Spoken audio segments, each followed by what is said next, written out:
Okay, we got to be back now, I'm guessing. So let's double check. Yeah, I'm positive we're back. All right. Sorry about that, guys.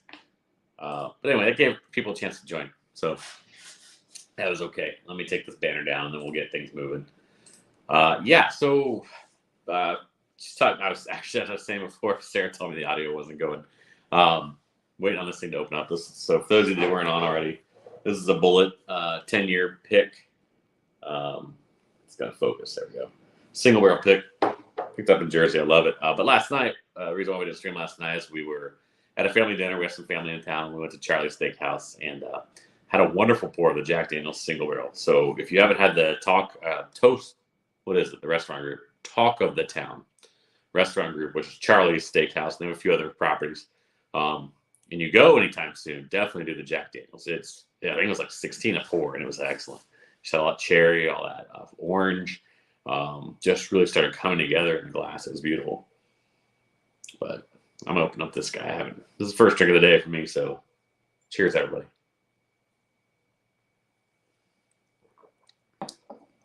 Yeah, everything I like. That high rye mash bill. It's got to be. I mean, it doesn't disclose exactly what it is, but man, that spiciness really comes through. Just super enjoyable, and I think I'm starting to prefer it to the 12 year, even though the 12 year is a low rye, and so it's got a little old, little oakier character. Man, this thing has a nice long finish. It's such a beautiful whiskey. I can't believe that I have not had a drink today, but this is the first one. So, main question for you guys as you're joining and coming on is what's on your glass? Hey, you can hear me now. Appreciate that. Thank you. Yeah, look, I changed the style. See how that, how we were talking the other day? Pretty crazy, right? So, main question is what's in your glass tonight? And I was a little disappointed. One of the drops that came out yesterday was the Russell's 13 year. And obviously, like I said, we had family in town. I was working all day anyway on the day job. And so went out a little bit today, stopped in a store while I was out looking for some other things that I'm redoing for the office. That's the other thing I mentioned at the top of the show here was that, obviously redoing some things for the office here. And so with that in mind, I kind of said, let me just pop in the liquor store, see if they still have it. And went to one locally that generally does get pretty good stuff. Sometimes they mark things up, sometimes they don't. And turns out they did get 6 bottles yesterday. And the guy was nice enough to tell me they got 6 bottles, but as soon as the truck showed up at 3 o'clock, like 5 minutes later, people showed up to get bottles. Now, they still had one open this morning, but somebody was waiting in line. So I wouldn't have got it anyway, even if I'd have been there. I'd have been there early. And that just wasn't in the cards today. I mean, we didn't have a party crazy night last night, but we had a good enough time that I wasn't going to rush. Well, we had to take the dog to bed anyway, so that was all right. But yeah. But if you haven't had any of the Russell stuff, you should. I enjoy their 10 year. Obviously, it's a turkey product, so that's amazing. And I don't tell anyone I think it's the next one that distillery people are going to start really clamoring for, and it's really starting to show with that Russell's 13 bottle. Secondary on it's running up to almost $500 for a $70 or $80 MSRP bottle. Because it's allocated. It's 13-year product. There's not that much 13-year distillate just laying around in barrels nowadays, and so they only have so many to go around. I'll get a sample of it at some point. I'm not too concerned about it. I think down at the local bar that we like down in Sarasota, they've got a bottle open at the bar, and I'd be able to taste it. It's not that important to me to own a bottle like that. There might be some special bottles here and there. Mine's more about the experience, in all honesty. We bought a bottle at Bardstown Bourbon Company when we were there with our friends, and it wasn't even about the price. It wasn't about anything about it. It was the fact that that's a bottle that I'll remember the great memory of hanging out with my friends there. And yeah, sure, there's a ton of bottles I'd love to go after, but if there's one of those bottles for you, what is that for you guys? I mean, I'd love to hear about that, because that's kind of what part of this all live stream is all about. It's not just me sitting here for an hour and a half staring at you guys. That'd be really boring. You guys would get sick of that pretty quick. Iron Man back here will get sick of that pretty quick too. So kind of a sneak peek. We're going to sneak some things into the bottle shelves and things. We get the office done, so that's kind of cool.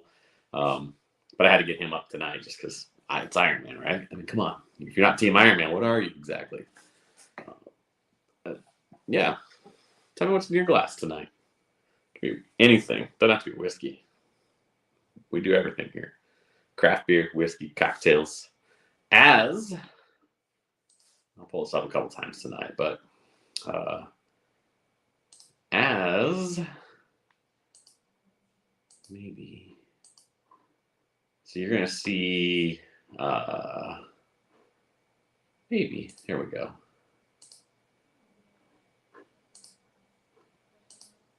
So you're going to see the screen that I use to run the software for a second. But then, and it's going to kind of do that. But then you're going to get to see my desktop, which is a mess. But then we have a near final version of the new logo. So that's pretty cool. So I'm pretty excited about that. That's something you guys probably saw. It's the branding. I kind of put this rough. We have to clean it up a little still and do some other things because I think this is going to be like the whiskey version potentially at the end of the day. But you know, I'm still very excited about that. So let me figure out how to stop sharing now, and then we will stop sharing. There we go. Get you back on the screen. So hopefully you guys have like that. It's a little more recognizable. I mean, obviously the old logo, I took some pic art and just kind of threw it together. This one, Sarah helped me out. James kind of had some input in terms of like, you know, saying, hey, if that's your vision, like, you know, go find it here. And then we took the basis of that and went with it. So if you guys like it, let me know. I put out some things on the Facebook group, got some good feedback. I certainly understand those comments, certainly really going to take that to heart and think about it a lot. Considering we are going to be whiskey heavy and craft beer heavy, cocktail heavy, I put those three as the banner over the top. But that doesn't mean we're going to be stuck to those all the time, right? But those are probably the ones we go to the most. And so right now the Glencairn's in there. So the one the feedback was, you know, you can put all three glasses, like I had, kind of like I had before. And I think it's a good comment. But what we may do is brand it so that, like, if it's a whiskey show, you'll get the Glencairn glass, if that makes sense. I don't know if that's too confusing or that's too out there. You guys tell me. I'd love to know because I don't want to make it a confusing thing for anyone. I want to make it very straight up, which I think I did plainly by getting that whole, you know, the whole channel title in the bottom. So anyway, that's that. It's out again on the Facebook group. I'll pull it back up later, show some others and ask some others. Also, if it's a little, I know there's more people joining now, so if it's a little more echoey tonight, I apologize. As you can tell, this doesn't look like anything we've done in our normal setup. I'm redoing the office studio, you know, so I'm using the mobile setup. It's probably a little echoey. It still sounds okay, I'm sure. Just it's not the same. It's a tiny little shotgun mic on my cell phone versus having our nice, you know, Rode mics and all that. Man, this is great as it's opening up. So again, if you just joined, I have this 10-year bullet store pick. Man, my nose is really starting to put off like some great funky vibes. Like I'm almost getting some bubble gum out of the nose. That's not in a bad way. Like, you know, like think about like that stick of bubble gum that you freshly bite into. That kind of smell. It's like the second time I've got it this week. It's really strange. I wonder if it's something where like my nose is turning whatever, because that happens sometimes. So, what's up, Tatum? Enjoying a funky Buddha seltzer right now, working towards a pour of Blue Note Crossroads. Nah, that's a good one. That's a fun one to jump into, and I think you're wise to have like a beer first or something. Get your palate ready to get a little bit of heat, a little bit of alcohol. Now the seltzer's not going to quite do it, but at least introduce some alcohol to your system. That's awesome, man. Appreciate you. Thanks for being out there. Yeah, I love it. Forgot about your picture too. It's like raw. But yeah, hang out with us for a while. Tell me how that. If you're still on here, tell me how that Blue Note is, because I had a small taste of it at one point. I think it was during that whiskey share a couple weekends ago, and so you're in the middle of a whiskey share, and you're kind of like, you know, you're only going to get 8, 10, 12 small samples because you're trying not to get wasted for one. But two, after the 5th, 6th, 7th sample, your palate's kind of meh. You don't know. So I thought it was still very good at the time. I mean, it was worth definitely being on the table that we had. So because there was most everything was. I only had one thing that I just personally didn't like, and that's okay. I think that's the most important part that we always forget about is we did it in beer, right? I think we would always kind of like be like, unless it's like just off or bad when we do craft beer shares, you know, most people are kind of like, oh, that's not good. I don't enjoy it. And I think a lot of people's reaction the first time they hear somebody said is like, holy crap, dude's being a butthole over there. Like, no, he just doesn't like it. I mean, it's not for him. I mean, marshmallow, peanut butter, guava is not for everyone in a stout, right? I mean, come on, duh. So, yeah, what do you say? Had it at Winthrop's. Yeah, that's always the best, man. I love that when you get a chance to try something. I was just talking about that. I don't know if you had joined at the time. I said, I was looking to possibly chase some Russell's 13. And I'm pretty sure they're all gone. You might find one for somebody that's like at one of these museum liquor stores where they put everything up at the same prices. But I'm not saying I would never pay secondary for a bottle, but especially a new bottle, no. But like if it's something I'm chasing for a long time, like the one I'd probably pull a trigger on if I saw it secondary in a store, could have it in hand in the moment, is Parker's Heritage 10 Heavy Char. Like that'd probably be the one, something like that. If I found a decent deal, like a purple top willet or something. But yeah, when you get a chance to try things before, like I love that these liquor stores, at least down here in Florida, and then of course we have a good bar selection too, are putting things out. And it really what used to be like a lot of the places, even that got good whiskey selection, kind of hoarded the goods, like the really, really allocated stuff, or they held it for an event. And some still do that. I mean, don't get me wrong. There's various ways to do it, but yeah, we're getting more and more fortunate down here that like Dive or even up at Kenny's, up in Fishhawk and Brandon, I know Gas Bars and all the other places are doing it too, where they're actually opening bottles and letting you sample, because their licensing is allowing them to do that. And that's an amazing thing. Like it's, because I think they know they only have sometimes one or two of these bottles of these things. It's really, you could do a raffle, or you could sell it to first come, first serve, or hold it for a good customer. But when you get a chance to spread the wealth and let everybody try an ounce or an ounce and a half, I think that's amazing. That's what the community's supposed to be about to me. I don't know. I mean, I'm just one dude sitting here with probably thoughts that people are like, you're an idiot, but that's fine. Because I am sometimes. So, you know what you're going to do with that. Do with what you like with that.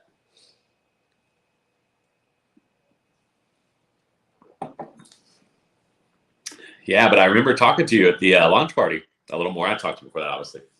So be careful. Bourbon is this a solo show? I mean, it is for now. It doesn't have to be. But yeah, be careful with that, Tatum. Listen, next thing you know, you're gonna look up and have 3 shelves worth. I mean, I've just got part of my stuff out tonight because I'm, like I said, remodeling the office. But yeah, Nick, what are you drinking, Nick?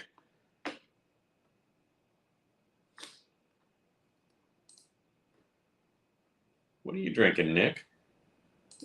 Guess I know it takes a second because we're lagged wherever you're watching from.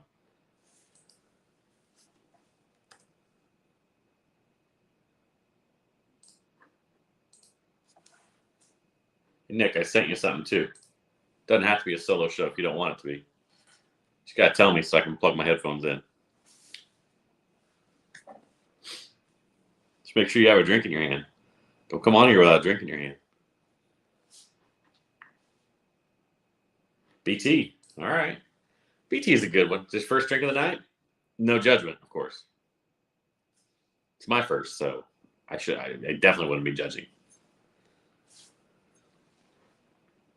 Yeah, so just to go back to that solo show, so Greg may join us. He wasn't feeling too well today. Ryan's got some family obligations with children events, and James is at beer festival in Chicago. So I would love for him to call in from more Brewing's beer festival. That'd be amazing. But he's manning their booth there. It's 2 of them there, but I don't want to take away from that. That would be fun though, to see who he could walk around and get on cam. That would be fun. But I understand he's immersed in that beer festival. He should be. There's people there that are wanting to try his beer, and I get it. It's not the point, but yeah. By the way, Nick, check Facebook if you are trying to look for what I'm saying. Sorry, Facebook Messenger. Man, I keep digging this. This. I think I'm slowly becoming a high rye guy. I think I was already there to begin with because I enjoy rye to begin with. But when it's a good high rye recipe, now burr ryes too. I've only had one, but I'd love to go try some more. I may start kind of branching out and saying that's where I go with my next few bottles I buy, some burr ryes. Man, because when they're good, like the one I had is just like, this is the best of both worlds. It's even different than a high rye though, because you can only do so much. So this is a spicier bourbon, but it's not that full burr rye experience. So yeah, all the fun terminologies, and we've bastardized whiskey now as Americans down to all this other stuff too. It's pretty amazing. What's in my glass? So it's one of those single barrel picks of the bullets that I picked up in Jersey. It's 10-year. It's a just says high rye recipe. So the fun fact about these was, I don't know if it's fun, may not be fun to everyone else. So Bullet didn't start doing their own distillate in their own facility until 2017. So you got to step back to the math and say, okay, that's a 10-year. This bottle's been on the shelf for a year. So that's 11 years ago. That means where was this distilled? This was actually using a Bullet recipe. So I want to be clear about that at Four Roses. And so that's why a lot of people are taking these 10 and 12-year picks and saying there's a little difference to them. Well, one, they're single barrels. So I think we should be fair about that and just be like, come on, guys, let's not be idiots. Like, single barrels can be off profile. They can be whatever. But there may be something to the fact that it was still done. Now, don't get me wrong. They clean, they sanitize, they do everything. So if they were distilling and using their still, and it should, in theory, be close to what Bullet's producing today on their own systems. But, right, I mean, there's still something to it. If nothing else, it's a placebo effect. I mean, who knows? But listen, I'm here to tell you, for $60, like, that's the best part. It's a 10-year pick and a 12-year single barrel pick, and they're $60 each. You're just not seeing that in the market right now of anything that's got any quality to it whatsoever. And that's the part to me that just it blows my mind. It's like, you know, I go out and you look at a 10-year product now, you're lucky if it's on $100. And even blended products are really getting up in value if they're a 10-year age statement, right? So for it to be a single barrel 10-year and a 12-year, that starts blowing my mind too, because I mean, you know, look at all the hitters, and I'd love to, and I may do this. I'd love to take a 12-year and like put it up against some other 12-year products, like a Weller 12 and some other things. And I'm not saying I think it would beat it, but blind, you never know. Like, when you do blinds, you just don't know. First off, your palate that day may lead you there and may tell you, hey, this is what I like today. You know, this is what I want. And that may be where you're at that day. But in all honesty, you know, you may find, especially if you're doing it opposite 2 or 3 people, that you pick up things, they pick up things, and you think about something differently. And you're like, wow, that really is different. If you do it blind, especially, that's the best way to do it. So that's actually a lot of what we're going to start doing on top of the What's in Your Glass. The What's in Your Glass is going to be a recurring theme if you guys have been watching. You'll see that 1 or 2 times a week.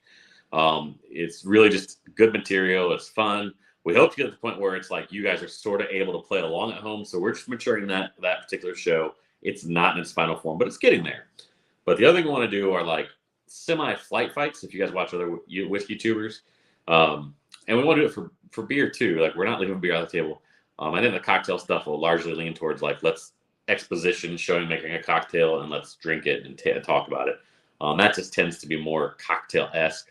I don't think you could really sit down and I mean, I'm sure you could sit down and pull apart a cocktail. Oh, there's cardamom in here. There's blah, blah, blah in here. But it doesn't lend itself to that being such a fun thing. The show of the cocktail, and, you know, obviously we're going to maybe try and land on James for some of his tiki experience and whatnot, because he loves tiki, and that'd be fun too. So, but yeah, that's, I tell you, man, I'm looking at that right now. And I look at things differently than most people in terms of what's out there right now. And I think, yeah, I mean, overall, our economy, let's not get into like politics here, but our economy is going to say that things are going to slow. But I'm looking at things like whiskey inventories right now. And I look at a product like Calumet 16, which I purchased a couple weeks ago.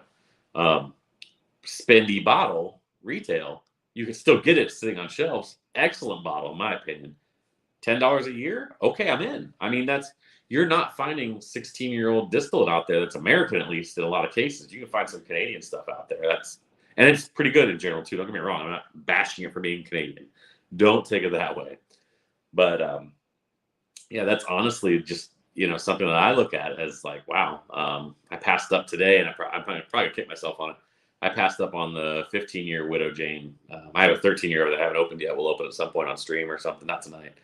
I passed up on a 15-year today. I'm like, man, I should have got it. But it was at the place that I mentioned. I got, you know, that I stopped in to get the look for the Russell's 13, and that was a little bit higher than retail. And I was like, I just can't do that. So I ended up picking up one of they ended up picking up their Maker's Mark store pick right here behind me. I probably won't open that tonight either. I got a couple of them lined up over here that I want to revisit. But yeah, I don't know. It's wild right now. I mean, when you can find your daily sipper, and that's the main thing. And that's something I still haven't done that well, to be honest with you. I like the Variable Barton 86, but it's not something I go to all the time. I think what's hard, and you guys tell me, I mean, especially Tatum, if you're still in here, coming out of the craft beer stuff, it's like craft beer is so different because, especially when people started going to smaller packaging, even at 22s versus 750s. Yeah, drink Woodford DO every day. There you go. And your price point on it. You're okay spending $56 for a bottle for now. It'll go up probably too eventually. But I think coming out of craft beer, we're so used to be able to crack a bottle and you had that for the night. Well, you're sitting these on the shelves, and I mean, I'm not calling you out if you go through a whole bottle one night. That's your business. But you're generally getting a chance to come back to this 4, 5, 6, 7 times, and so it's much different. I really wish we almost had that flexibility back in craft beer. Imagine being able to open that bourbon vanilla dark lord and be like, oh yeah, I'm just going to set 20 ounces of this away for tomorrow and for next week. We didn't have that luxury. So this is what I'm truly enjoying. These are some of the things I think about. And it's all probably dumb, but whatever. I don't care. That's what I think. So, yeah.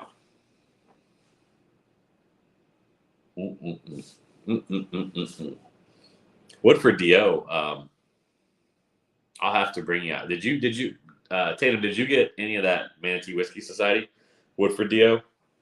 Straight candy bar. If you didn't, I have some left, and I'll bring it to you. I'll get when I see you next. Just we'll meet up a ladder or something. I'll bring you a vial of it or something. It's delicious. I mean, when I say straight candy bar, it's like nougat. You get some lower chocolatey notes in there as well. It's just unreal. And you still get some of that Woodford backbone. It's not, I don't think you lose the Woodford entirely. But yeah, we'll finish this and then figure out something else to drink.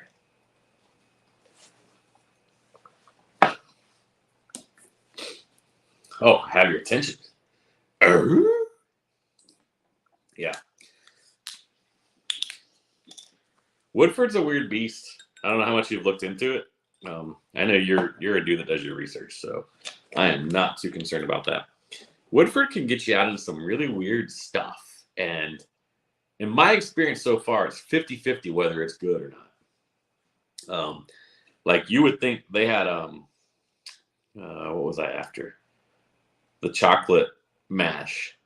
Yeah, the chocolate mash a couple years ago. I finally got it. Trip to Louisville a couple years ago, and I was just really, really, really disappointed. It wasn't even that whole thing where I built up in my head. It was just that thing where I was so disappointed with it because it just was bitter and was just not anything enjoyable that Woodford brings to the table, right? We all know what Woodford brings to the table. They bring that beautiful oaky nose. You're going to bring some of that fruity profile slightly underneath. You're going to just really just have an enjoyable experience. You get a nice mouth experience in terms of what the flavor pops. Maybe a little hug depending on how early in the night you're drinking it. And, just something you can go back to every single time. Every single damn time. That's what we enjoy. All right, drink number 2. I don't know why, but a lot of stuff I gravitate back to is stuff that I picked up on the road. This is the Stellum. This is a single barrel as well. And this I picked up in New Jersey as well. So a lot of the stuff I picked up in the last 6 months has been in Jersey. I've been there twice. And frankly, guys, they do a lot more store picks, although we do a lot of them down here in terms of the stores we have available to us. They do a lot more store picks, and they get a lot better allocation on a lot of things. So, but I remember opening this one and thinking, this is so different than the regular Stellum, because the regular Stellum was hot garbage to me. Which is fair. I think it's fair to just call something that. And it wasn't that it was bad. It wasn't like I think there was something physically wrong with it. Unlike the 4-year Willet rye, which there might be. But yeah. Oh man, I just realized YouTube did an update. Oh, sorry guys. I'm just watching, so I get like little indicators over here and stuff. And the YouTube didn't update the channel thumbnail. So this one's got a little minerally quality to it in a good way on the nose. By the way, I think I skipped the ABV on the first one. That bullet was a 104. So just jumping in nice, fairly easy. And then I'm like, fuck it, let's go to the deep end at 122. That's actually not the deep end. That's getting to the deep end. But, yeah. Yeah, the Woodford weeded bourbon. So it's solid, not your favorite. Another Another daily driver. Oh, if you're in daily drive Antique 107, boy, where are you finding it? That's what I want to know. Woo! You going to Ohio? You talking to Nick in here? You might be. 107 is great. Don't get me wrong. Weeder, excellent, classic. One half of the famed, Pap. You can make fake Pappy. So it really is.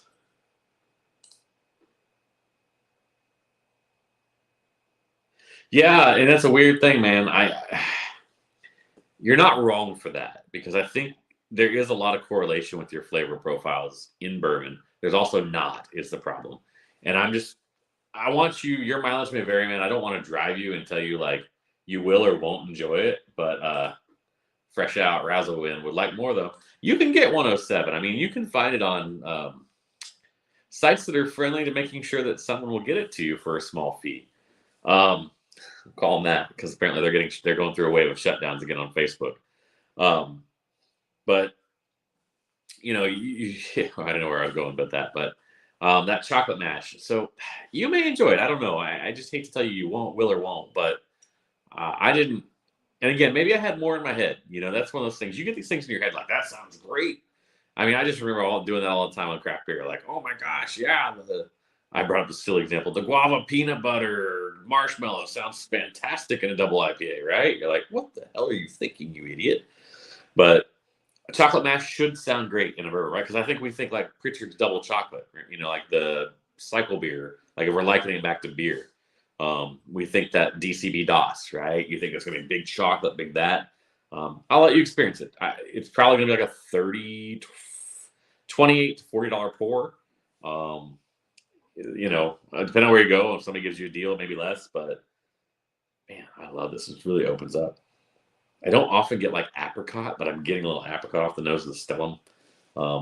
It's rare that I can actually pick out a specific like fruit like that. Usually I'll say red fruit because I'm trying to figure it out and think through it. But yeah. Oh, Razzles. Oh, the old razzle dazzle. I'm glad I'm way out of those days. I mean, that's not to say that I won't participate on occasion, but man, woo.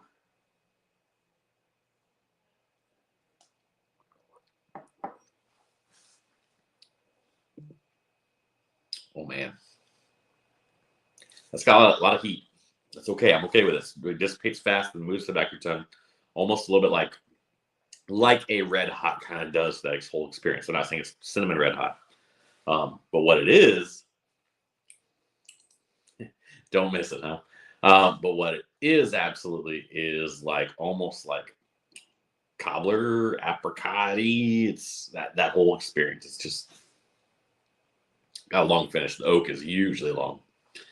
And there's some underlying tones there. I want a second sip. I mean, I had the other one. I got to come and give a second sip. But the first impression is just like enjoyable as that first time I had it, which was the neck pour.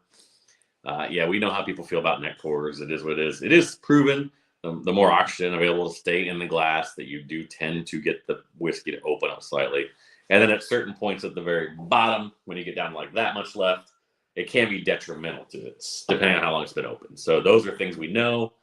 After that, some people love neck pours, some don't. I don't know. That's why I always tend to think that, like, if we ever do something rating on this channel, in terms of bourbon at least, we're going to make sure that we do a 2-score system where you give an initial score if it's a neck pour. If it's an already open bottle, it probably won't be a 2-score. But if you do, I'd love to see situations where people purposely make sure they revisit it a few weeks later and have a follow-up score. We've just seen all too many times. You guys know you can drink something the first time. If you're drinking Buffalo Trace, something like that, you're probably not having that experience every time where you open a bottle and it's hot or it's not. But you drink something that you're not used to, don't know what you're expecting. Like, I'll tell you one thing. Barrel Seagrass is a great example. I thought it was a really good pour off the neck. After it got below the shoulder and was sitting for a while, it was an excellent pour to me. Super complex. I don't pretend to think that I can pull it all apart. But it was that good because I'd never had anything that with so many flavors, so many pops, so much, right? So, it just goes to show, like, some things may be better, we tend to think, with neck pours, some not. I don't think that, if you guys watch the Will It or Won't It, I don't think the Will It that I brought to the table that is going to get any better. I mean, that was just straight dry erase marker. I guess it could get better. I don't know. But again, I don't say Will It has a quality issue, because I don't know that to be true. Generally, quality issues are going to be more like soury earth, soury, mossy. They can be markery smelling, I guess. You know, I've heard that. I don't pretend to know enough to say that, so I don't want to sit there and bash the product. But it was not like the other two things in any way. And we didn't expect that going in. I think if we'd have been honest and been like, we don't expect these to be perfectly the same. We expect them to be somewhat similar, right? In that respect, where you get some semblance of it being, you know, okay, this is a Willet 4-year rye. You expect there to be something there. And we found that there was really 3 unique expressions, which, you know, kind of is frustrating a little bit as a consumer when you think about it, but it's what the distillery is working with, right? The only thing they really said on their website with that whole thing was, hey, we're going to do this and we're going to try and put it out around 110 proof. That's really the only parameters they put on it. So I guess that's one of those things where as a consumer, we're so used to things being homogenized, you know, like not literally homogenized, but being the same that you go get when you go get this. You get a can of Coke, you get a can of Coke is a can of Coke, right? Until they change the recipe, they tell you to change the recipe. But, you know, you get where I'm going with that. Like we expect things as consumers in general. Now, I think as you mature as like a craft beer consumer or a whiskey consumer or even tequila consumer, whatever, you realize that's not the case. These things are not equal every time. You can put something in the same rickhouse position after you pull a barrel out, come back to it 4 years later, and it's not necessarily going to be the same because you can't 100% reproduce these things. You can come close because you do obviously distill it, but I'm off that diatribe. Let's figure out something else to talk about. Something else give me something to talk about. There's more people here. What are you drinking? People, tell me what you're drinking. I've only seen a couple, and y'all have to have something in your hands. Otherwise, you wouldn't be here because the instructions in the video said, pour yourself a drink, get comfy, and let's chat. So that's what we're doing. I don't know where that Southern's coming from. It's weird. Bourbon Mule, Jessica Nar. Woo, woo, woo. She back. Brandon's drinking a Negroni. I tell you, we need to chat. Trip of a lifetime. That's all I'm going to say. You don't say any more here. Oh my goodness. But yes, well, welcome back. Thank you for coming back. We missed you for sure, but you guys, wow, that's amazing. So, Bourbon Mules. What, just like a house bourbon, like a Forester 86, or what do you got in that? And I bet you guys make good mules. I can almost guarantee you guys do. You're welcome. Yeah. Dude, you know how you have to live vicariously for other people. Buffalo Trace, yeah. That's a good one for it. I mean, Buffalo Trace is that universal sipper, right? It could be a sipper, it could be a mixer, it could be whatever. We've just leaned over to Old Forester 86 for our mixers just because I can get the handles more readily available. That's the only real reason, to be honest with you. If I could get handles of Buffalo Trace, it'd be Buffalo Trace for all the mixers because why not? It's really that good. So now next up, the Four Roses Small Batch Select. It's your go-to. All right. Hey, there's nothing wrong with that at all. That's actually wonderful. This Stone, I tell you, I did not like the regular. And this is maybe me being a bit of a snob, but this single barrel, much better. Much better. Stone was just really one note, the original, and it was just kind of flat. I don't know. It didn't have just a depth to me like this has. You guys didn't even, so if you guys, the Nars are still out there, so you guys didn't get enough beach at all and you still did more beaching? That's amazing. Good for you guys. I love it.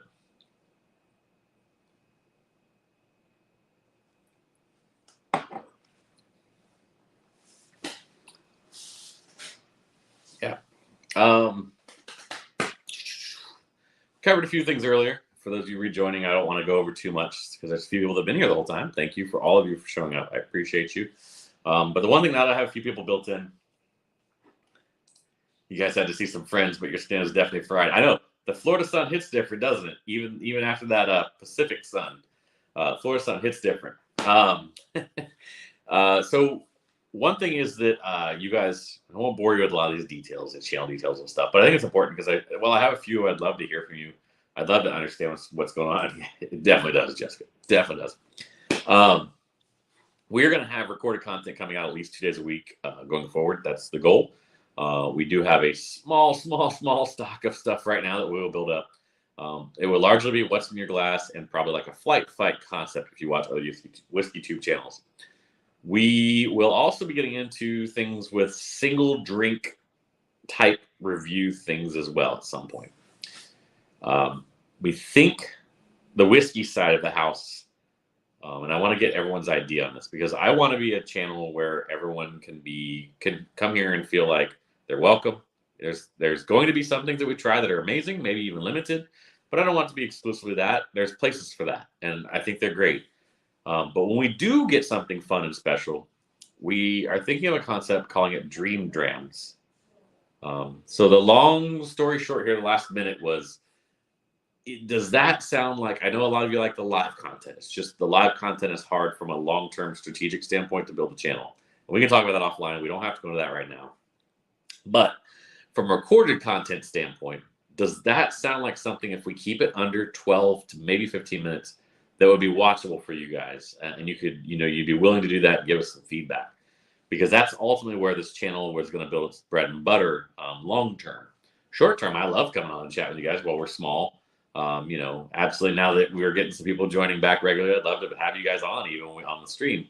We can do that on these little channels while we're small. When we get bigger, it's going to be a little harder. We can still do it, but we may do it elsewhere. We may not do it here. We may do it like on a Patreon platform when that day comes and all that. But so what do you guys think about something like that?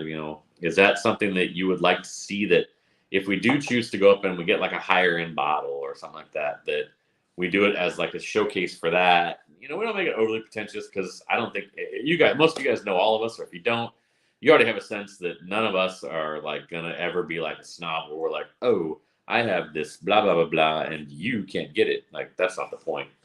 I think that's the worst part of all this. Like, I'd love to pretend that there's enough to go around for things, but unfortunately there's limitations. So if you guys have other show ideas you'd like, if you know our personalities, you know us, you're like, hey, Nate, I think you and Greg would do great at this because he's like your big brother that you pick on all the time, which you're right. But, or hey, like James and Ryan would be amazing on the show because they're kind of like a little more this or whatever. Let me know. Or you're like, hey, I think I should do this. Let me know that too. Like, the more the merrier. Like, I always view this channel as like, whether you like it or not, in all honesty, I always viewed like the way this would ultimately organically grow is a lot like, in a way, like Pat McAfee show.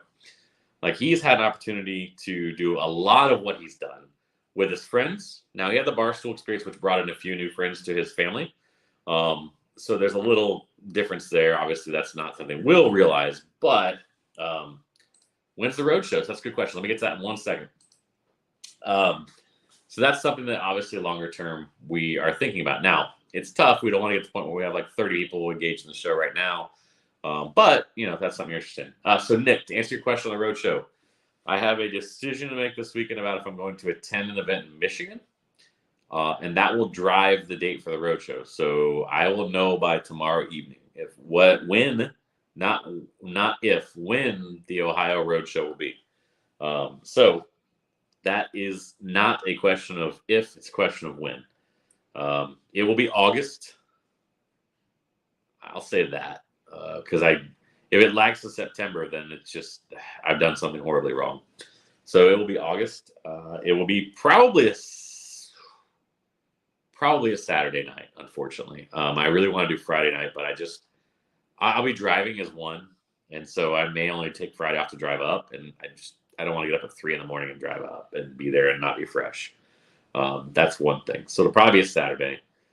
Which I think works out better for a lot more people anyway. Getting off work on Friday and trying to go home or have dinner or do whatever and then make it out to something it's kind of a pain in the ass. Plus, Saturday we could do it earlier too. The real challenge for me on the road show, and in all honesty, and this is where I'll probably reach out to those that are in Ohio, is if it ends up being in a brewery, that's fine. I'd prefer it to not be, but it's fine. It just so happens that that's where I have the most connections. That's where most of my friends have the most connections. And there just aren't as many distilleries as breweries out there. So, but I definitely would love to, if it ends up being Hairless, or it ends up being Warped Wing, or if it ends up being Alematic, or that's fine. I'm not disappointed by any stretch. So please don't take it that way. But it's just one of those things. Like, I want to make sure that we're trying to round all this out, right? Like, and if it's always at breweries, then I think, we go this way. And then we always do content on bourbon, and the two things don't really mesh really well together. So I'm just trying to keep that balance and that focus right now, right? So that's kind of where that's coming from. So long story short, August, not early August, mid to late. Which, if it's late, I know we run into football and all that too. So it's probably going to be second or third weekend in August. Let's put it that way. I think that's what we end up narrowing it down to when I talk you through it. But definitely driving up, and I'll be staying up for the week. I'll probably be working the first few days of the week that I'm there, and then so I'll be up like the Friday, take off, whatever. If I end up not going to the event in Michigan, it'll still be then, like, I'm talking time frame, but the timing will be different in terms of when I'm there. I'll probably drive up Thursday and drive home like Tuesday the following week. So, it's just a question of which weekend is it. That's all. And I can't nail that down, so I know if I'm going to this event in Michigan. Long story short, I'll be up. I just don't know exactly what it is yet. Got to talk to family and things too, because I want to make sure I see all my family, obviously. And sorry, I'm just looking at something in my eye. Make sure I talk to family because I can see them as well. I mean, if I came up and just did the show stuff and didn't see my family, that would be crappy of me. I'd be a terrible individual. So at least that's how I feel. Some people don't. I know your mileage may vary, but let me kill this, get into a third one, and then we'll see where we're at. I'm hanging for a while this evening, probably at least till 9:30, 9:45, maybe 10. Depends on how it goes. And I don't have the board hooked up. So I will not forget you later, Nick. I will give you the 3 drinks down, but you'll get it live. So don't worry about that. And by the way, those lights, if you ever make them red, I'm never coming to your house again. So just keep that in mind.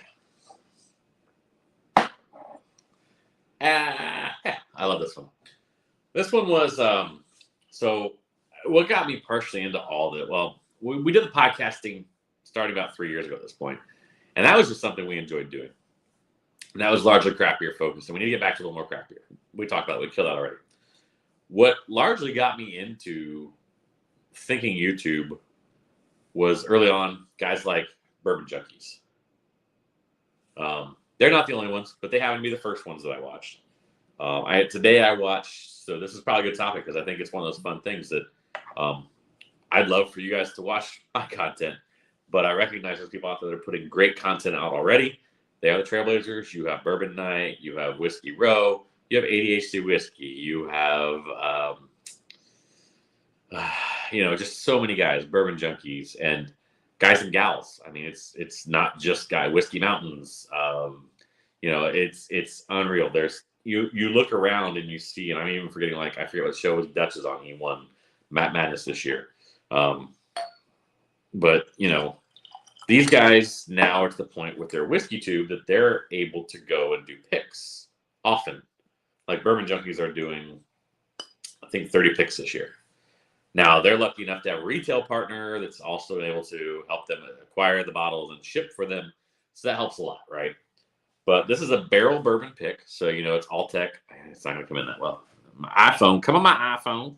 There you go. So Barrel signs non-disclosure agreements with everyone they get their barrels from to go and make into stuff. But this one is 7 years old. It's coming at just under 122. This one has a little purple hat with a willet and a C for a cinnamon bomb. So the thought process there on this one was that this was potentially a willet barrel that got out of the house somehow.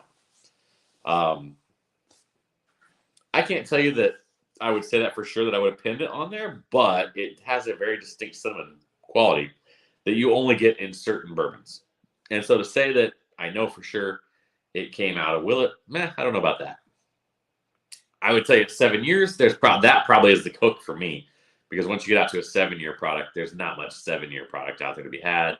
It just begs the question: how do you get a hold of these barrels? What are you doing with them? So it is very good. And so if you've had that willet cinnamon, it's a little more rounded cinnamon. It's not that real sharp in your face cinnamon. So there's a little bit left here, Jessica Nar. So Yeah. So, I mean, we'll have to figure out when you can get some of this, or I'll put 2 ounces in a vial for you. It's oily too. You guys probably can't see it. Grab the glass.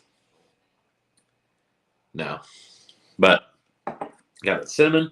There's almost even like a little creaminess to it as well, um, which really kind of rounds it out. And I think that's the departure from the Willet stuff for me is that I generally don't get that like cinnamon and cream with Willet, but I know some do.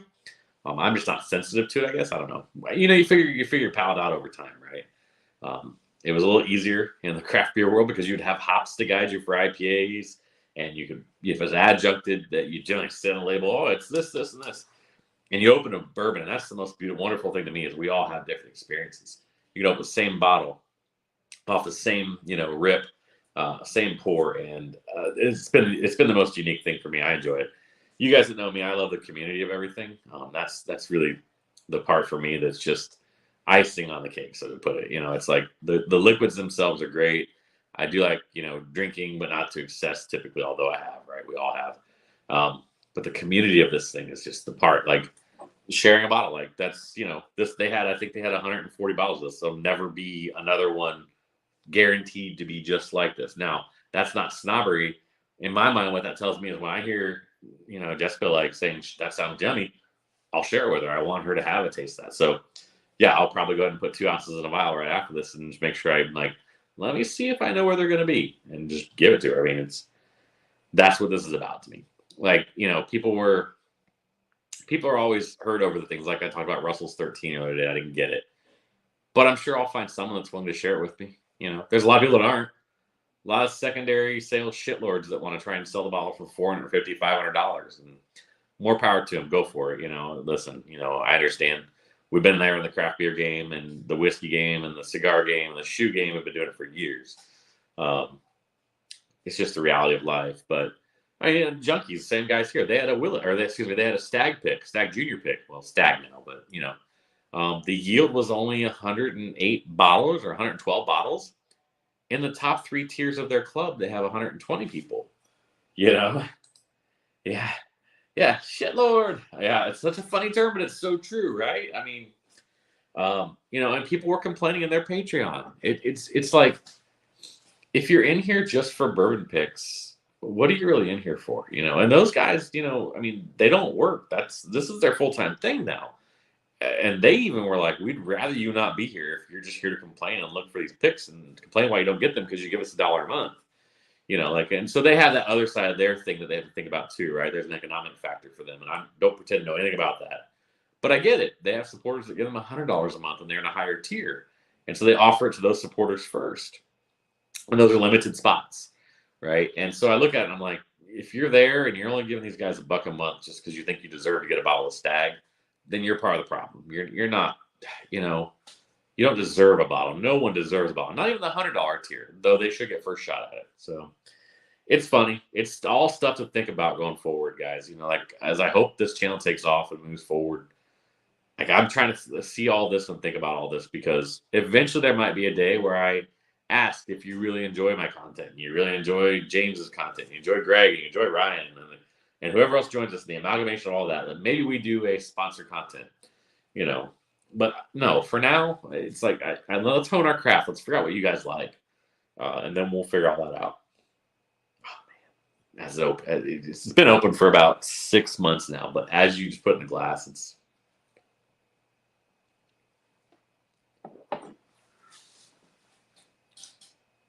cinnamon, a little bit of underlying cream. It doesn't completely cover the oak, but it's one of those whiskeys where you're kind of like, where's the oak? Where's the oak? Where's the oak? And as that cinnamon fades, it's not a huge punch of cinnamon. It's just a nice, overwhelming wave. And then you're like, oh, there's the oak. It hits mid to like 2/3, 3/4 palate. I'm not getting a hug tremendously, even though this is almost 122 proof, but I just drank 122 proof before this. So that's not too surprising. But yeah, that's where I'm at now. Like, again, I look at picks. I look at these things like store picks, or if you're a member of another, Whiskey Tube or another group that does store picks on their own, you're going to get something amazing, unique experiences most of the time because you're not looking to do, if you happen to get lucky, you get like, oh, wrong shoulder. I do that all the time, guys. They had to get lucky like a turkey pick back there, like a rare breed or something. When they go on the pick, you're not looking to pick that bottle. Damn, wrong shoulder. I'm terrible at this. You're looking to pick something unique and interesting to you. And I think that's part of the fun here too. Like the one over this shoulder, look, got it right. See the blue label? That's an Old Forester. That's a store pick. It should not taste like the 1920 right next to it. It just shouldn't. Otherwise, I go by 1920, right? And that's, by the way, don't sleep on 1910, 1920. And I'm coming to like 1897 a little bit too. So the Whiskey Row series is great from Old Forester. Tatum, if you're still on here, jump that way and try those guys. Try those bottles. They're phenomenal. But yeah. All right. So we still drinking the Negroni and the Old Fashioned over there in our household. And then whoever else is out there, what are you drinking on? While I take a sip. 1920. So you did. Yeah. Dude, 1920. I think, so 1920 was my first love of that series. For sure. 1910 has kind of pulled in the lead a little bit. The proof is down a little bit. It's a touch sweeter. The 1897, it might be a little more harsh and unrefined, but it's really starting to kind of come around for me. There are also people claiming that if you take the baby of the 1920 and the 1910, and you kind of go whoop equally, and you get what's called a 1915, that's amazing. I've not done that yet. May have to. I got some behind me here. May do it. Have to experiment and see how that goes on a future live stream. It feels like a good live stream to do. It just doesn't feel like it'd be fun to do for a recorded content. Look, hey guys, look, I'm pouring this, and I'm tasting it. That was probably uncalled for by me, but you've read about that mix. Yeah. So that's a funny topic that came up today too. Like, one of the things that doesn't really get a lot of play is that a lot of folks do take their bottles and kind of mix and match a little. It's not a huge thing. It's not pretending to say it's like the next big thing. Nate said it's the next big thing in whiskey. No, definitely not the next big thing in whiskey. But if it is, then I'll take credit for it. Not all, but they are starting to say, you know what, like, hey, of this wild turkey. Oh, got it right. Of this wild turkey, I love that little bit of nuttiness character, but I really wish I could get some more cinnamon from that bourbon junkies picked that. So I love peanuts and cinnamon. I don't know. That sounds terrible, by the way. But I guess it's not, because you get like cinnamon, those old nuts that are like done at like the hockey games and stuff. They're usually like cashews and pecans and stuff, though. Anyway, holy crap, I just squirreled there. But yeah, I don't know. It's just one of those things. There was what would have been cool, and maybe what we will see actually here in the future is another concept that was out there for this whole, people trying to monetize anything nowadays, right? So maybe what we do see is the whole idea. There's a concept in Louisville, I believe it is, called Bourbon 30. And it's a riff off Beer 30, whatever, blah, blah. What the guys did that was kind of genius was they went out and bought a ton of barrels. And they said, we're going to have all these barrels, and we're going to kind of line them up in like this retail space, so to speak. And we're going to let you blend your own bottle. And by the way, if you blend a bottle and you like it and you want to buy a case, you tell us to blend, we'll do it for you. We'll bottle it up. We'll put a label on it for you, and we'll charge you a premium for that. And I'm like, now actually, that's got some legs, right? If you think about it, how cool would it be if you're having like some sort of celebration? You're like, this is my, this is my anniversary blend. My wife and I's 25th anniversary. Let's have a little party and we'll have people over and we'll serve them our anniversary blend whiskey, or, whatever. I don't know, pick your favorite event. If you don't have a spouse, or whatever, or just for the hell of it. Imagine if like, hey, me and my friends want to go and do a blend,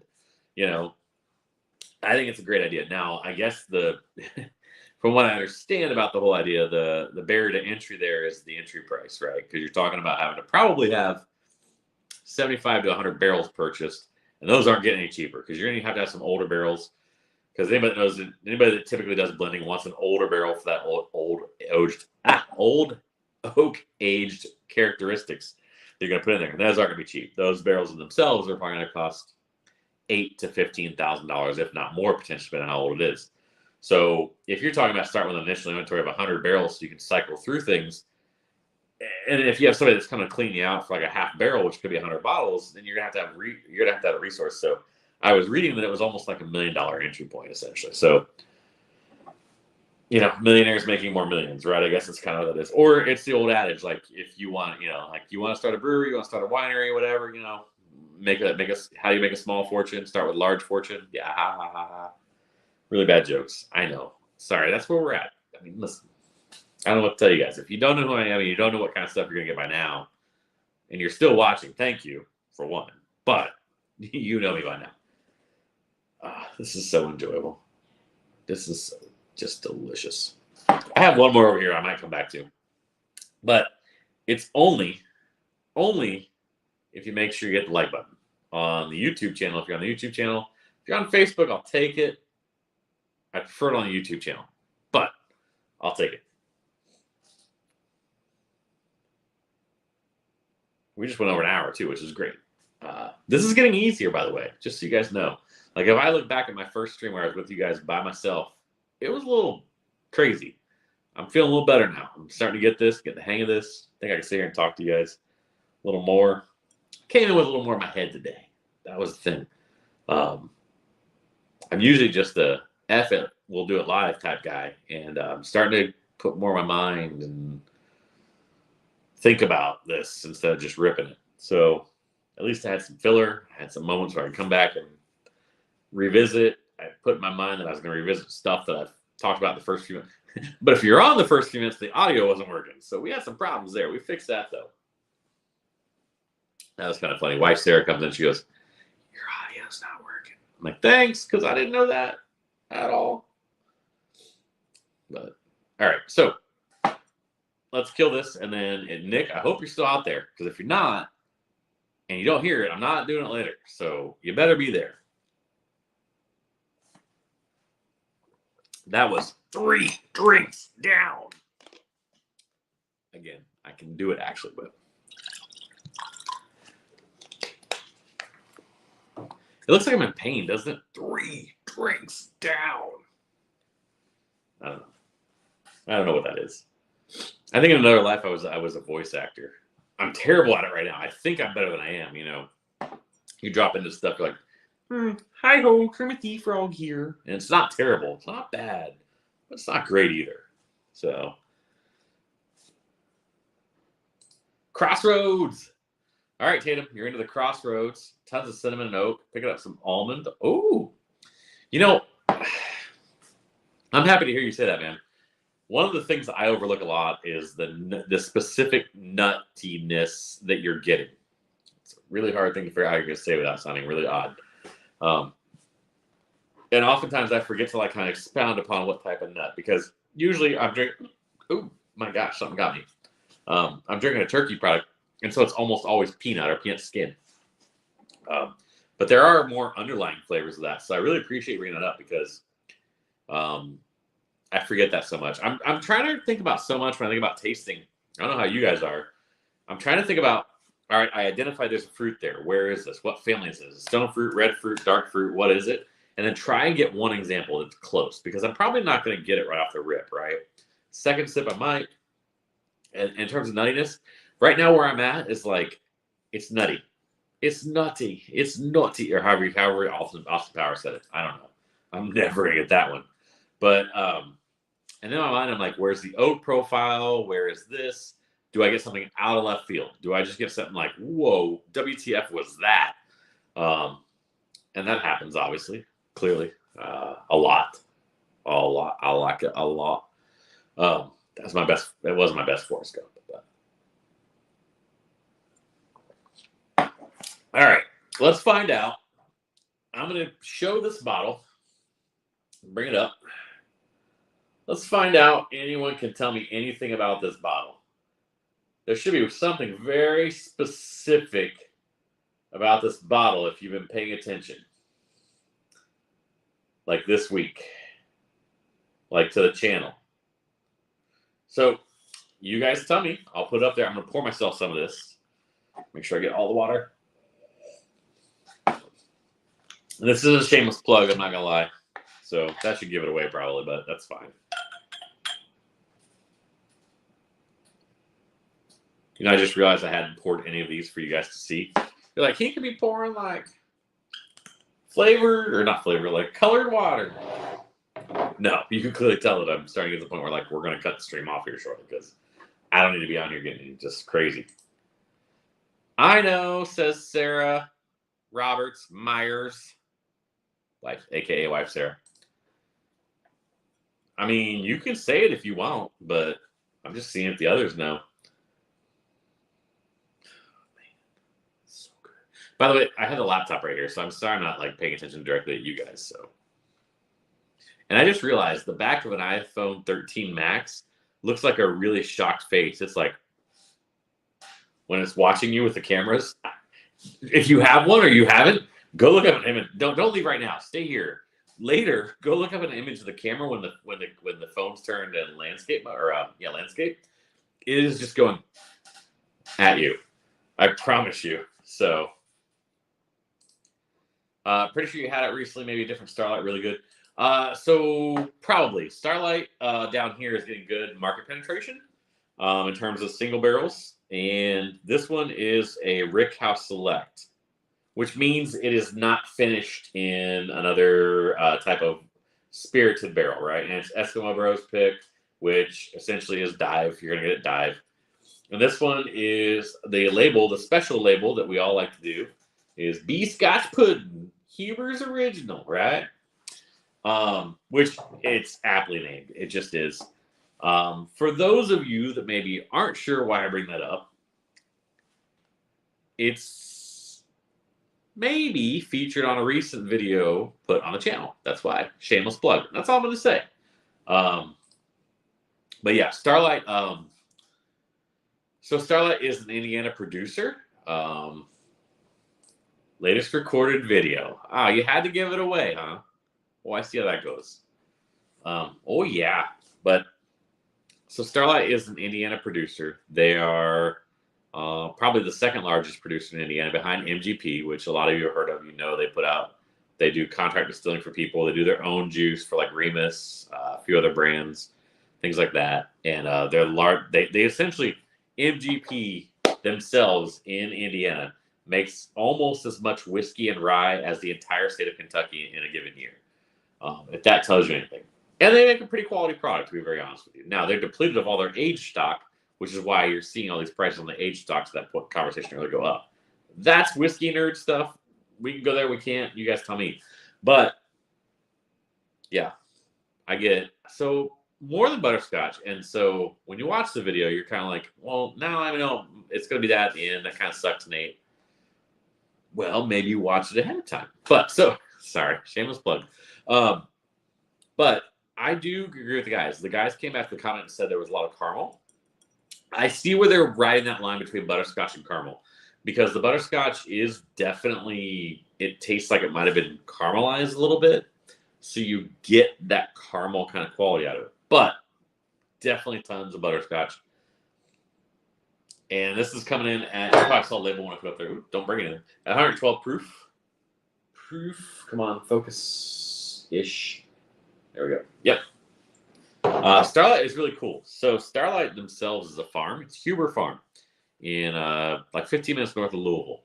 And so what I'm telling you guys is when you go to Louisville for a bourbon trail, like leave yourself 3-4 hours to go out to Starlight. You will enjoy it. So they do a small batch winery out there. It's okay. I mean, it's good flavored wine, but it's young wine. It is what it is. But still very good flavor. It's probably a lot like over sugared, so you're gonna maybe give yourself a little headache, but it's very good. But their whiskey is excellent. Now they used to source, they've been making brandy and whatnot since like 2001. They didn't start distilling their own whiskey until I believe 5.5, 6 years ago. So they have some of their own distillate now, which I believe this is all their own distillate. They did source some MGP for a while before that, so you're getting kind of a mixed bag. You're not going to find any age stated like older stuff just yet. Though I think they're getting ready to put out some of their first 6-year products. So I'm excited for that. It's also a very cool stop. Also, you guys know I'm like a Ninja Turtle at heart. I love pizza. We did not happen to eat at their little eatery and whatnot, but the pizzas coming out of that place looked phenomenal for Midwest-style pizza. And if you know what I'm talking about with Midwest-style pizza, it's wannabe East Coast-style pizza with a lot of cheese on it. But it looked phenomenal, smelled great. And it's only like 15, 18 minutes outside of downtown Louisville. You just have to while you're there. If you can't book other things and you're looking for something to do, and you're done walking Whiskey Row, and you're done going to see all the bourbon bars, and you got an extra 3 hours during the day, go. Like maybe even some of that stuff, skip that to go, to be honest with you. I really can't wait for the next trip up to Louisville. Oh, man. So on the palate, the butterscotch, and I'm starting to get kind of palate fatigue, but I can definitely still tell there's more butterscotch than caramel. This is going to be my last one because I can't go to a fifth one tonight. Like, I don't need to for one, and two, I probably wouldn't enjoy it. So that's the point where I'm kind of like, okay, I've had enough for the evening. But definitely the butterscotch comes through. Now, for 112, I think this drink's right at its weight. Like, it's rare. We usually look at things and say, "Oh wow, this really drinks way above. It's really hot," or this thing is 120 proofer and it doesn't drink like that. And there's a term that I was told I shouldn't put out there, but like when you drink a really high ABV alcohol and it doesn't drink that way, it feels like you're getting proofied because like you're just not sure and you can drink a lot of it. And yeah, I mean it in a way that is not weird and crazy, but it is what it is. So yeah, so Starlight is really starting to extend their reach a lot more. We're seeing Starlight in Jersey the couple times I went, which they were just now kind of pushing that market. And I think they've been in the market for years, but they're starting to really push. And I've seen even more picks like on some of the Razzle group pages for Starlight, which are starting to finally grow because some of these groups are renowned for their picks, right? And so when they decide to go to a distillery that hasn't really gotten their love before, people are like, "Oh my gosh, you went to Starlight? Oh, okay." And it's like it's the newest, greatest thing. When we're like, well, we've known about Starlight for a while now. You know, their Amberana finished stuff is out of this world. Their Honey Barrel finished stuff is out of this world. It's mind blowing. And you just gotta be in the right place, right time for this. So, all right, last call. What do you guys have in your glasses? Whoever's out there, what do you got? I know we had some old fashions, some Negronis, some Buffalo Trace, some Blue Note. May still have some of that, but I'm calling last call. I'm going to shut it down here in 5 or 10 minutes. And before then, let's talk about what you guys got. Let's see what you're rocking with here. So, because I have basically talked myself out almost, but super exciting. While you guys can type next, I know you're on a lag. I may see some come through in a minute. I'll wait. I'll hold on for a minute. Again, everything you see behind me doesn't look like the normal set. That's not a halo. I'm not doing a halo. No, that's not what I'm doing. Everything you see behind me does not look like the normal set. And there's a reason for that. We have what amounts to like a 10 by 12 extra bedroom, right? I'm redoing this. This is my office for my day job that I sit in every day. Not every day. Monday through Friday. It feels like every day sometimes, right? Am I right? But I'm redoing it so that we have 3 shooting areas, sometimes 4 areas to actually shoot. The fourth wall, which is a funny term, right? Breaking the fourth wall, looking right at you guys. But still on your mule, probably gonna end the night with Stranger Things and a seltzer. You did it backwards from Tatum. I don't know. It's fine. I'm not here to judge. Listen. Oh, Jessica Nar, I want to message you. Just so you know about seltzers, okay? Maybe even Tatum, too. We have a seltzer idea. Anyway. But anyway, we're redoing the office here. I'm probably going to have at least 3, if not 4 scenes to shoot from in the office. And so this is why I'm on my mobile mic and everything. I hope it wasn't too echoey for you guys. I think it was okay.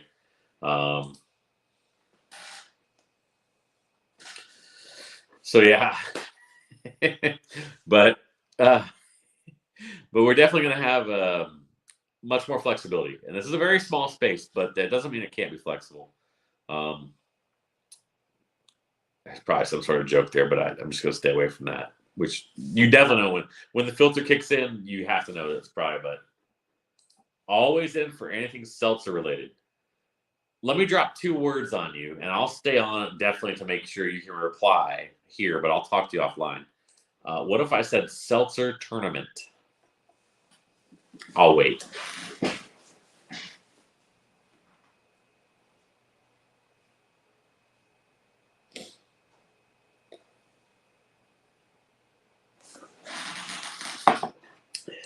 And she's in. Yeah. We've been kicking around the idea for a while. And logistics are the hardest part because inherently what you end up with is you need to take like 8 seltzers and advance 2 and do that 3 to 6 times. You're a seltzer expert. Well, then you're in. You're 100% in. And do that however many times you have to do it, and then do that same exercise till you get to the final 4, right? It's got to be blind the entire time, so somebody has to kind of like say, I'm biting the bullet. I'm not drinking any of them, so I can pour them for you guys. Or so that we have an ultimate tiebreaker at the end. Yeah, Tatum's in. All right, here we go. So all right, we'll figure this out. The parameters are also kind of hard to figure out a little bit too, in a way, because I know James doesn't watch right now, and I love him to death, but like James's seltzers are not the seltzers we're talking about. You know, it's just reality. I love him to death. He knows it. But we're talking more about like the clearer-ish seltzers. That's not to say we may not eventually shoot this thing off and do like a whole full-on seltzer like that. But yeah. So yeah, true seltzer. So we could call it, I don't know, is there something like I didn't watch Game of Thrones, but is there like one seltzer to rule them all? Is that what we should call it or something like that? I don't know. You guys tell me. At this point, this is crowdsourced 100%. So I'm ready to roll with it, and not ready. I'm not 100% ready to roll with it. Let's be careful. I'm ready to take the idea and start getting it rolling. But so one true seltzer to rule them all. Maybe I'll just step back.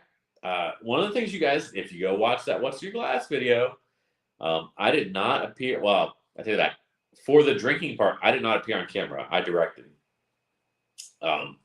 So maybe that's what I'll do for this. Maybe I'll just direct that as well instead, and crowdsource it and have Jessica Nar and Tatum and a few other people, and we'll just get together. It might take a couple Saturdays. It won't be done in one Saturday, unfortunately. Although seltzers probably won't get as wasted if we do like early session, have meal, late session. Okay. Let me get like maybe a Facebook chat or something going here. We'll get offline on that. But yeah, excellent. Sarah's like, time to grab seltzer packs or singles or whatever. Yeah. The other thing, the other hard part is like I want to try to stay away from. I could drink seltzers all day. You sound like Captain America of seltzers. Like, are you curious? Are you serious? Chipotle in between. There you go. All right. Yes. This idea is gaining steam. We might need to find a place to do this, like somebody to host us too. All right. We're going to work on this. This is like, yes. Okay. So, fair enough. All right, guys. I am going to call it for the night. I appreciate all of you. I appreciate all the feedback, positive, constructive, negative, whatever. We're going to grow this community. We're going to make it happen. The channel launch was amazing. I didn't want to dwell on it too much here because I did last time we went live and we talked about it, but it was great. Seltzer Saturdays? Oh, well, maybe. I'm not saying no. Tatum, I have, just real quick, I have talked to some people that I've thought about doing a Sunday concept at the 1 p.m. NFL football games. So maybe we could wrap something together around seltzers on Saturday. I don't mind tying up and doing live content. Live content is do it and leave it, right? It's the recorded content that gets difficult. So maybe we could talk about that idea. But yeah, Sundays? Why not both? You're going to see me the why not both, aren't you? I'm going to get a message from you on Facebook on my wall that says, why not both? Right? I know it. And you're a screen cap maybe if you're even that ambitious. I don't know. At any rate, okay, let's grow this idea. I think there's some momentum there. It's probably been done somewhere, but I don't really give a shit. That's fine with me. We'll do our own. We're all unique. We're all got our own tastes. Yeah, this will be fun. I'll throw out like a Facebook chat to you guys. We'll chat about it because I know I could have someone that would host us to do it. They would also have an interest in the event, and we'll talk about it. So anyway, but yeah, let's do that. So listen, guys, I really appreciate you. Thank you for spending some time on Saturday night with me. I know time is valuable to begin with, and so thank you guys. I'll be in touch. We will be back to Friday nights most every week from here on out. I know that presents problems for some people, but maybe we'll do seltzer Saturdays too, and that's where you can join us. I don't know. So I really can't say how much I appreciate you guys. Thank you so much. This has been fun, and it always is. So because of you guys. So thank you guys. Cheers. Have a great evening. Get some rest. Take care of yourselves. Be kind to yourselves. Love you guys.